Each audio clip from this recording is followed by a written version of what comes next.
ஏண்டி ஜோதிகா நாயே, உன் புருஷன் உயிரோட இருக்கும் போது முண்டச்சி மாதிரி மூஞ்ச வச்சிட்டு இருக்க. எங்க பழமையும் பெருமையும் வாய்ந்த இந்து மதம் ராஜராஜ சோழன் 1500 வருஷத்துக்கு முன்னாடியே கட்டிய கோவிலுக்கு எதுக்கு பராமரிப்பு, எதுக்கு வீண் செலவுன்னு கேக்குற நாயே. செருப்பால் அடிடி அவளை, நல்லா அடி பொருட்களை. இந்த ஓட்ட மூஞ்சிக்கும் தொப்பைக்கும் எதுக்குடி மேக்கப் செலவு? உனக்கு எதுக்கு 10 பங்களா காரு? அவ்வளவு அக்கறை இருந்தா உன்னோட பணம் பங்களா எல்லாத்தையும் அரசு கிட்ட கொடு, அவங்க பராமரிக்கட்டும், மருத்துவமனை கட்டட்டும். சரி, அவ்வளவு நாட்டுக்கு நல்லவளா நீ?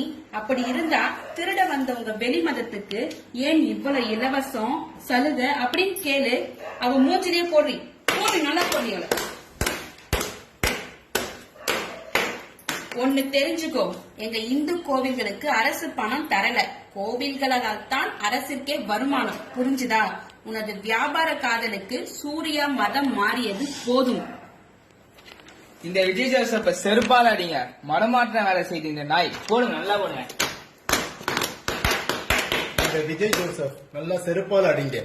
இந்த நாய்கள் சினிமா படத்தில் மட்டும்தான் நாட்டை காப்பாற்றும் ஹீரோ.